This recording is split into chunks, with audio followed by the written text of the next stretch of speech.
Semuanya, perkenalkan nama saya Martin Immanuel Sirait dengan NIM 2102011041. Saya dari kelompok 4. Di sini saya memenuhi tugas fisiologi hewan laut. Sekarang kita akan membahas tentang sistem pencernaan dan makanan hewan laut.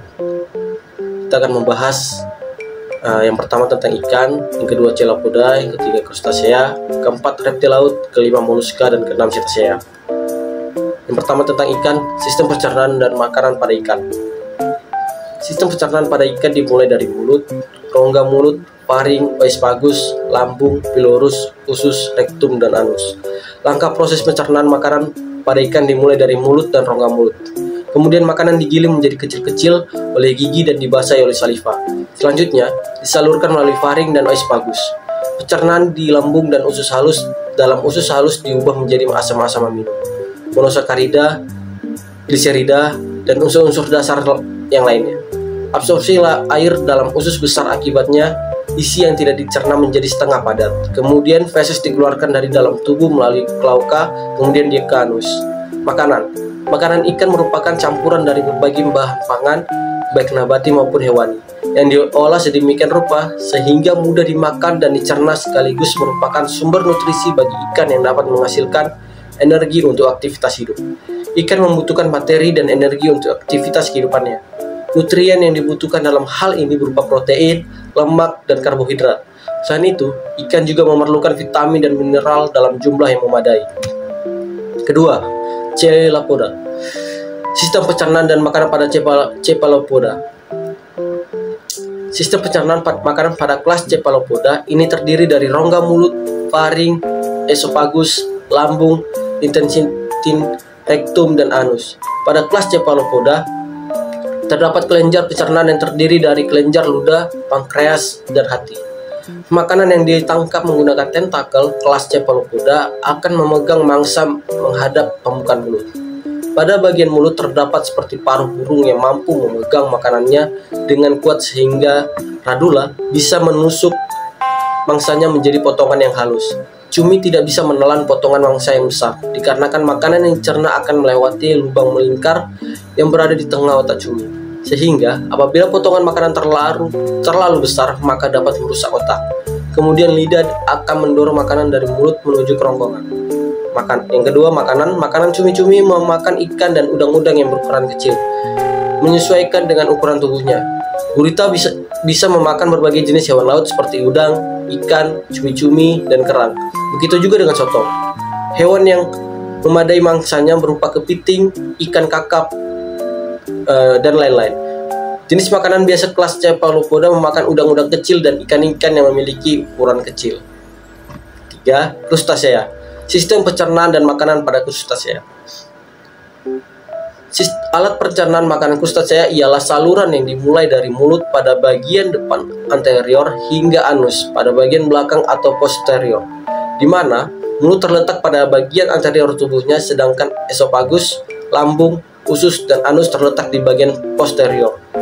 Untuk urutannya sendiri dimulai dari mulut, kerongkongan atau esophagus, lambung atau ventriculus, usus, serta anus.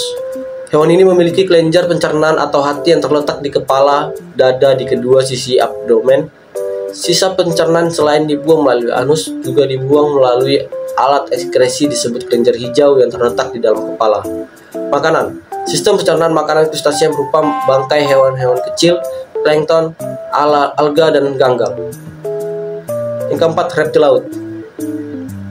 Sistem pencernaan dimasukkan ke dalam mulut, itu kemudian melewati kerongkongan ke dalam lambung.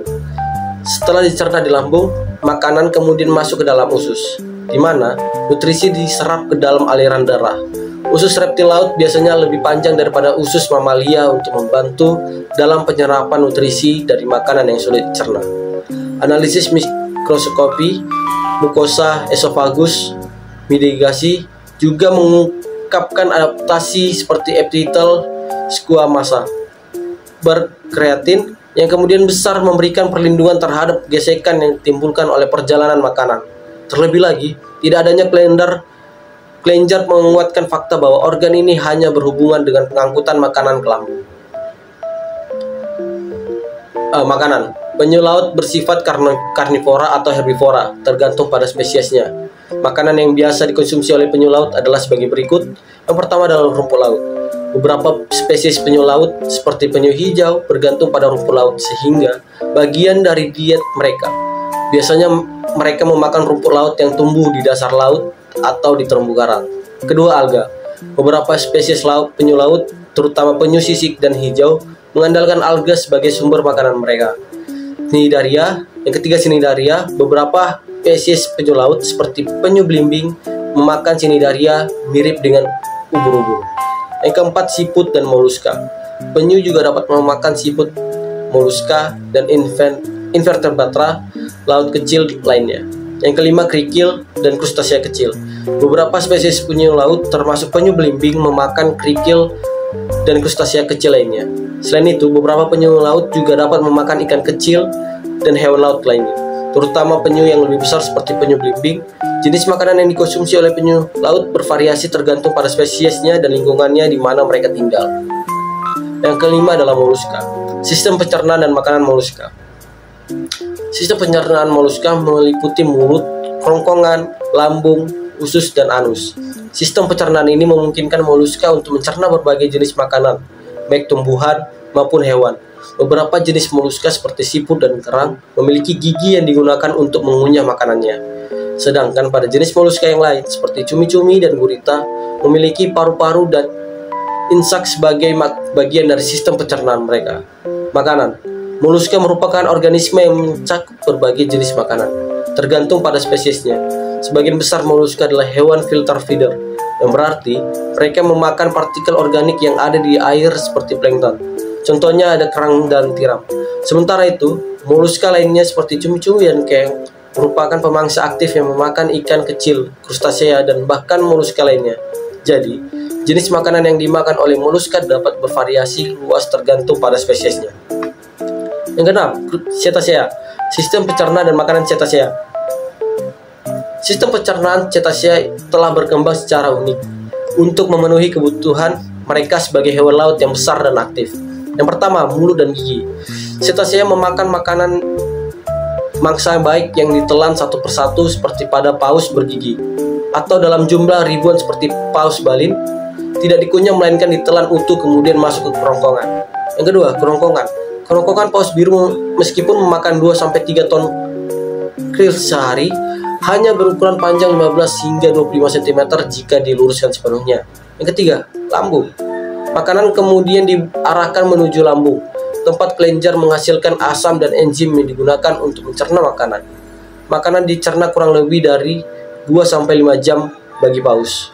Yang keempat, usus besar dan usus halus. Makanan yang dicerna melanjutkan perjalanannya ke usus tempat penyerapan nutrisi dimulai. Ukuran usus bervariasi menurut spesiesnya, bisa 5-6 kali panjang hewan, yang setara dengan 150 meter pada paus biru. Karena cetacea tidak memiliki kantung empedu, maka hatilah yang menyediakan empedu yang dibutuhkan untuk pencernaan. Cetacea memiliki hati terbesar dari semua mamalia. Yang kelima adalah anus, tempat keluarnya sisa makanan. Makanan. Paus biru merupakan predator terbesar yang hidup di bumi. Meskipun makanannya adalah hewan kecil seperti udang-udangan yang disebut bangsa Epasiodis atau krill. Hewan ini dapat makan hingga kedalaman 100 meter. Bila hewan ini buru dengan hati pun dapat mencapai kedalaman 500 meter. Selama musim panas, paus biru makan dengan rakus, makan sebanyak 3.600 kg atau lebih setiap hari. Ini setara dengan 40 juta krill sehari.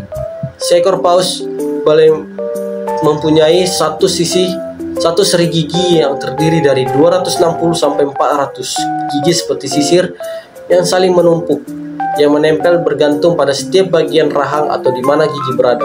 Pada lumba-lumba, ikan dan cumi-cumi adalah makanan utama lumba-lumba. Kesimpulan. Nah, jadi kesimpulannya adalah makanan yang dikonsumsi adalah hewan laut mempengaruhi sistem pencernaan mereka yang beragam. Pencernaan adalah proses penyederhanaan makanan melalui mekanisme fisik dan kimiawi, sehingga mudah diserap dan disebarluaskan ke seluruh tubuh melalui sistem peredaran darah. Sistem pencernaan terdiri dari organ yang bertanggung jawab untuk pengambilan makanan, prosesnya, dan penyediaan bahan kimia. Selain itu, sistem ini juga menangani pengeluaran sisa makanan yang tidak tercernakan oleh tubuh. Sekian dari saya, terima kasih.